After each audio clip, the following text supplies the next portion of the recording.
우리가 이사야 43장 18절부터 21절까지 읽었습니다.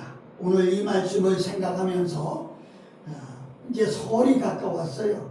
그 제목도 설 명절을 맞이하여 이런 제목을 정해봤습니다. 우리가 새해 복 많이 받으세요 인사하기 시작한 지가 벌써 한 달이 지나고 두 달이 지나가고 있죠.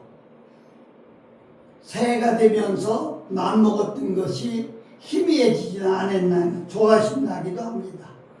우리 민족의 설날, 명절인 설날을 맞이하게 되니까 다시금 한 해를 맞이하는 기분이고 한 해를 보내는 마음이 우리 속에 있습니다. 지난 한 해 동안 우리를 한숨 짓게 했던 모든 근심이나 어려움은 다 이제 끝나고 이제 새해는 정말 가정에도 좋은 일, 직장에도 좋은 일, 그리고 여러분 자신에게도 좋은 일이 항상 있을 것을 생각하니 새해가 큰 기대가 됩니다. 또 설은 흩어진 가족들이 한 자리에 모여서 부모님을 생각하고 형제끼리 우담을 나누고 또 세배를 하고 덕담을 하고 또 세배하고 나면 세뱃돈을 받기도 하고 주기도 하고. 근데 이런 문화가 세계적인 것은 아니에요. 주로 한국, 중국, 일본, 베트남 이런 곳에서 찾아볼 수가 있습니다. 원래 우리나라는 체면을 중시하는 그런 나라이기 때문에 조선시대부터 그때까지 갈 것도 없이 여러분과 내가 어렸을 때 어떻게 설을 보냈어요? 설날이 되면 동네 집집마다 다니면서 세배하게 되고 세배하게 되면 떡국을 끓여내고 갖가지 음식으로 이제 대접을 하기도 하지 않습니까? 그런데 그것이 변해가지고 지금은 돈을 주는 시대로 바뀌어버리고 말았어요. 그래서 세배하게 되면 세뱃돈을 이렇게 주기도 하지요. 여러분도 아마 세뱃돈을 준비했을 걸로 생각이 됩니다. 제가 드리고 싶은 것은 우리 예수 믿는 사람이라고 해서 명절을 예명하면 안 된다는 거죠. 우리는 믿는 자다운 명절을 보내야 되겠다. 이런 생각을 해봅니다.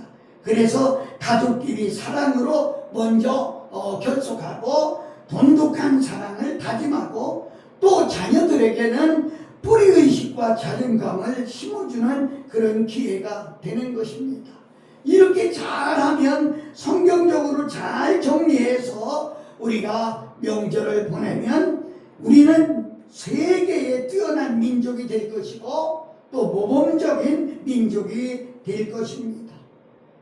그럼 설 명절을 우리는 어떻게 지내야 될까요? 첫째는 하나님께 감사하는 명절로 지내야 되겠다. 왜냐하면 하나님이 모든 것을 주관하고 계시거든요. 그런데 사람들이 이걸 잘 몰라요. 그래서 조상들이 뭘 도와준 일로 생각하고 조상들에게 제사 지내는 행위를 하는데 이건 절대로 착각하고 있는 것입니다. 사람은요, 곡식을 가꾸기만 하지 열매 맺게 할 수 있는 능력이 없어요. 또 자라게 할 수 있는 것도 하나님밖에는 없습니다. 그래서 먼저 하나님께 감사를 드려야 됩니다. 역대하 29장 31절 말씀을 보면 이에 히스기야가 일러가로되 너희가 이제 몸을 깨끗하게 하여 여호와께 드렸으니 마땅히 나와 제물과 감사 제물을 여호와의 전으로 가져오라. 회중이 드디어 제물과 감사 제물을 가져오되 무릇 마음에 원하는 자는 또한 번제물을 가져오니 이렇게 기록되어 있는 것을 볼 수가 있어요. 여러분, 저는 분명하게 여러분에게 짚고 넘어가고 싶어요. 잘 들으세요. 부모에게 효도하는 것은 마땅한 것입니다. 그러나 그것을 종교의 대상으로 삼는 것은 우상숭배입니다. 옛날에는 묘를 잘 써야 자손들이 잘 된다고 명당자리 찾아다니고, 정치인들도 보면 명당자리로 조상의 묘를 옮기고 그렇게 하는 것을 볼 수가 있죠. 만약에 그렇다고 하면 요즘은 화장을 하는 시대입니다. 그럼 화장한 사람의 자손은 어떻게 되겠어요? 그래서 그것도 이치에 맞지 않는 얘기다, 이렇게 볼 수 있어요. 부모님은 진심으로 추모하는 마음을 가져야지 그곳에 절하고 제사하고 하는 것은 우상숭배입니다. 그래서 고린도전서 10장 20절 보면 대저 이방인에 제사하는 것은 귀신에게 하는 것이요 하나님께 제사하는 것이 아니니 나는 너희가 귀신과 교제하는 자 되기를 원치 아니하노라. 너희가 주의 잔과 귀신의 잔을 겸하여 마시지 못하고 주의 상과 귀신의 상에 겸하여 참여치 못하리라. 아멘.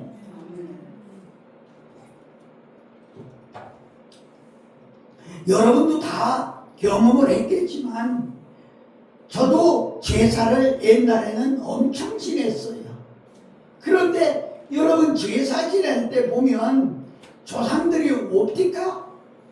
눈으로 안 보여도 귀신이니까 온다고 하는데, 그럼 와서 상 위에 차려놓은 거 밥이라도 한 숟갈 없어져야 되지 않겠어요? 그런데 밥 한 숟갈 없어지는 거 보지 못하잖아요. 사람은 죽으면 두 가지예요. 천국으로 가느냐 지옥으로 가느냐. 천국에 가든 지옥에 가든 다시 나올 수는 없는 겁니다. 움직일 수 없는 것이라는 거죠. 그래서 그것은 귀신에게 제사하는 것이다, 이렇게 말씀을. 그러면 다른 신에게 귀신하면 어떻게 됩니까? 제사 지내면 어떻게 됩니까?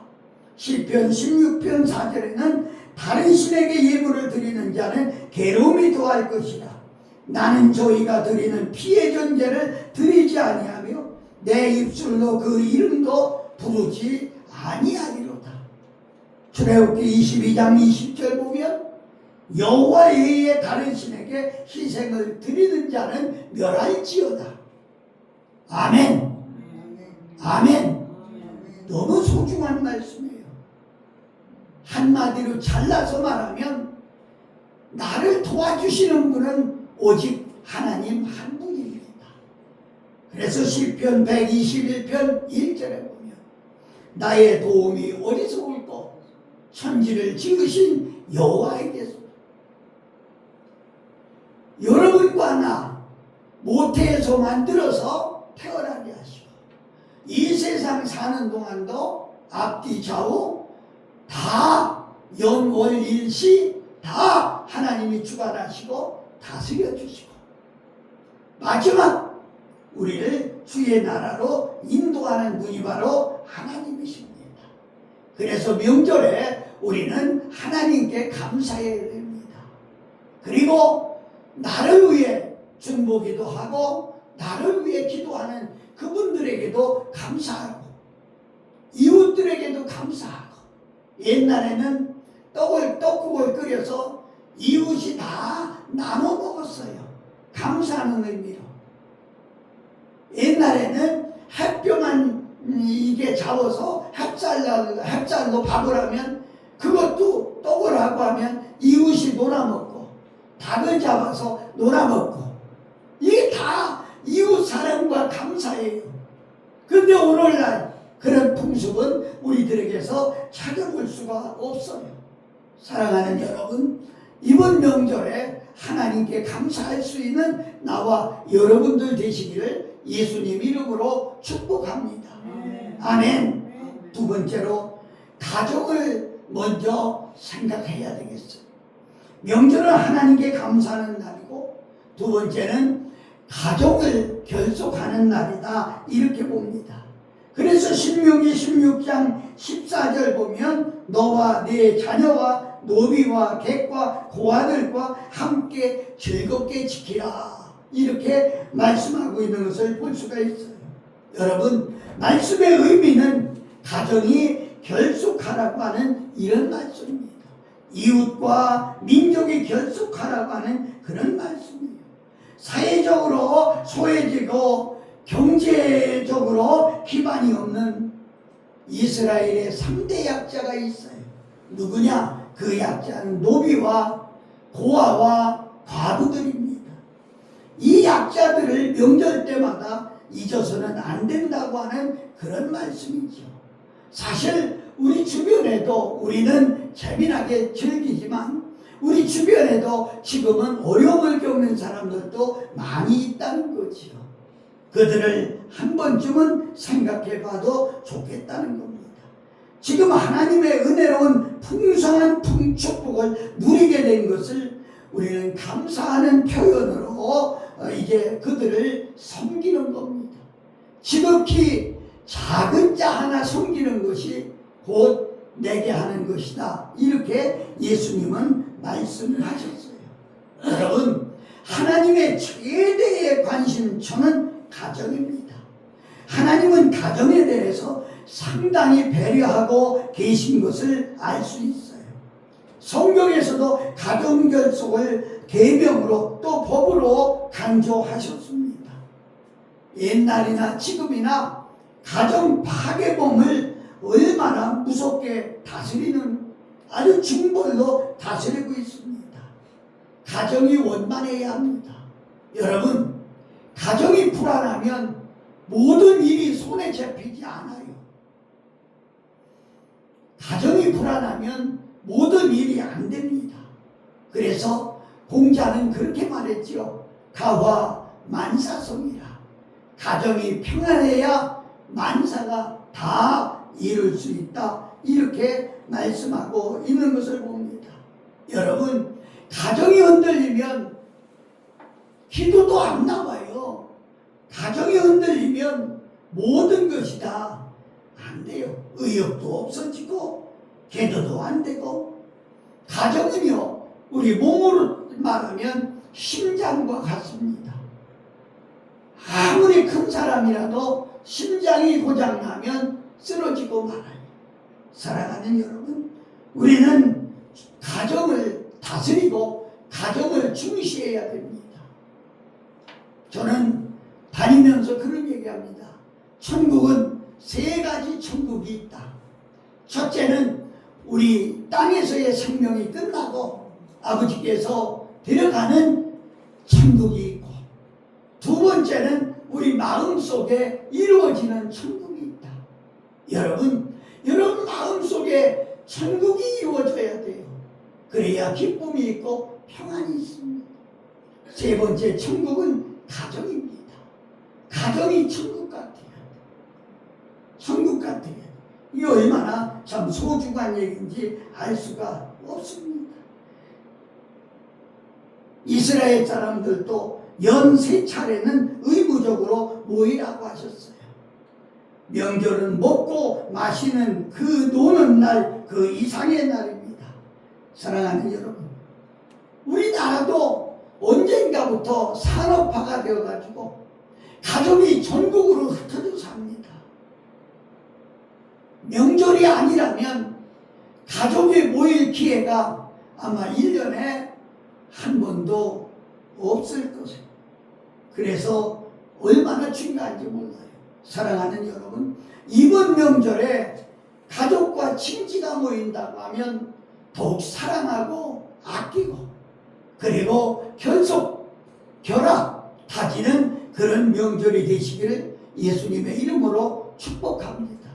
아멘. 마지막 3번째로 이번 설 명절에는 천국을 생각해 보십시다. 이 땅은 영원한 곳이 아니에요. 모든 사람은 나그네입니다. 우리는 본집으로 돌아가야 돼요.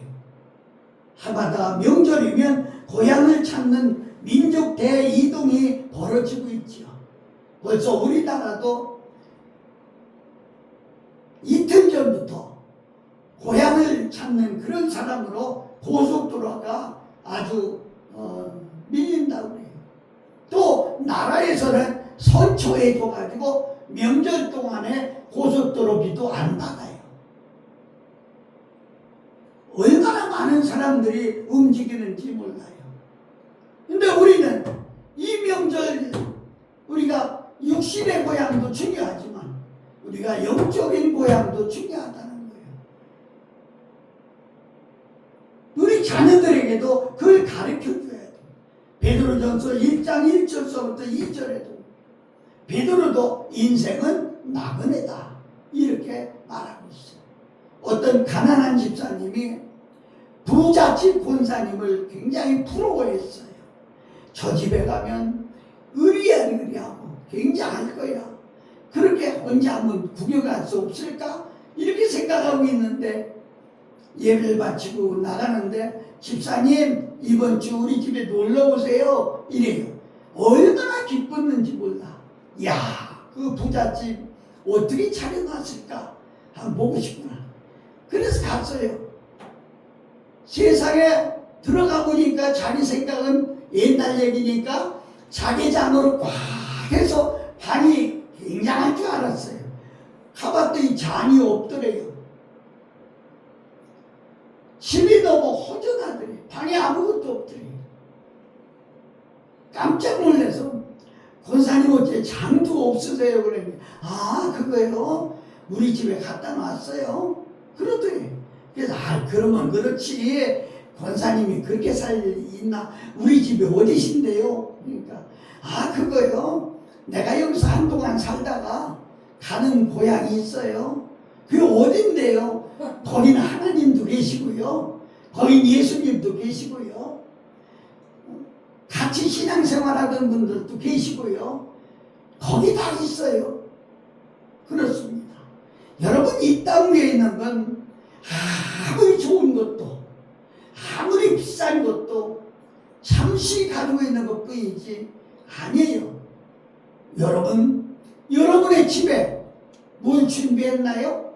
영원히 갈 고향에 준비된 게 있는가요? 한 번쯤은 생각해 봐야 되지 않겠나 생각하는 겁니다. 우리는 나그네요.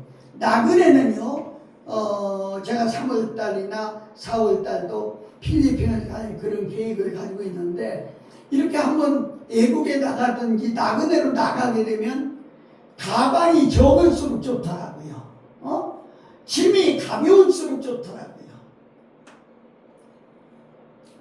근데 우리는 나그네 생활하면서 얼마나 많은지 몰라요. 조금만 좋은 거 있으면 챙겨다 놓고 쓰지도 안 해가면서 집에 갖다 놓고 이리 다 버리고 갈 건데 쓰레기인데 사랑하는 여러분 이 세상 것은 아무리 좋은 것도 다 없어집니다. 우리는 중요하게 생각하고 내가 갈 집에 쌓아놔야 돼요. 쌓아놔야 돼요. 그래서 마태복음 6장 19절 20절 보면 너희를 위하여 보물을 땅에 쌓아두지 말라. 거기는 좀과 등록이 하며 도적이 구멍을 뚫고 도적질하느니라. 오직 너희를 위하여 보물을 하늘에 쌓아두라. 거기는 좀이나 등록이 하지 못하며 도적이 구멍을 뚫지 못하고 도적질도 못하느니라. 아멘. 아멘. 그렇습니다. 우리가 땅에서 하나님 앞에 바치고 드리는 거예요. 그것이 다 없어지는 게 아니라 천국에 그대로 쌓이는 거예요. 우리가 가져가려면 얼마나 힘들어요. 한꺼번에 가져가려면 얼마나 힘들어요. 그러니까 생기는 대로 조금씩 거기에 쌓아놓는 거다. 그렇게 제가 신학교 다닐 때 우리 교수 목사님은요 아침마다 목욕을 한대요. 그리고 아침마다 속옷을 갈아입는데요. 그래서 우리들이 아유 목사님 여자도 아니고 남자인데 뭘 매일 속옷을 갈아입어요. 아침마다 아유 그걸 뭘 목욕을 해요. 그랬더니 그분이 그래요. 주님이 어떻게 하실지 모르니까 오늘 내가 죽으면 많은 사람들 앞에서 깨끗하게 보이려고 목욕을 하고 속옷을 갈아입는다. 사랑하는 여러분, 우리는 오늘 밤도 알 수가 없어요. 우리는 항상 그래서 종말론적인 삶을 살아야 된다는 겁니다. 오늘 살지 내일 살지 우리는 주장하지 못하는 거예요. 주님이 오라 하시면 잠시 후에도 갈 수밖에 없는 거죠. 베드로전서 2장 11절 사랑하는 자들아 나그네와 행인 같은 너희를 권하노니 영혼을 거스려 싸우는 육체의 정욕을 제어하라. 아멘. 아멘. 여러분과 내가 얼마 남지 않은 인생, 이제 더도 말고 덜도 말고 마지막 천국 갈 것을 생각해야 합니다. 정말이에요. 천국 갈 것을 생각해야 됩니다. 나는 천국 갑니다. 이 세상은 나그네 길입니다. 이런 믿음으로 살다가 주님이 오라 하면 아무 때라도 갈 수 있는 우리 모두가 되시기를 예수님의 이름으로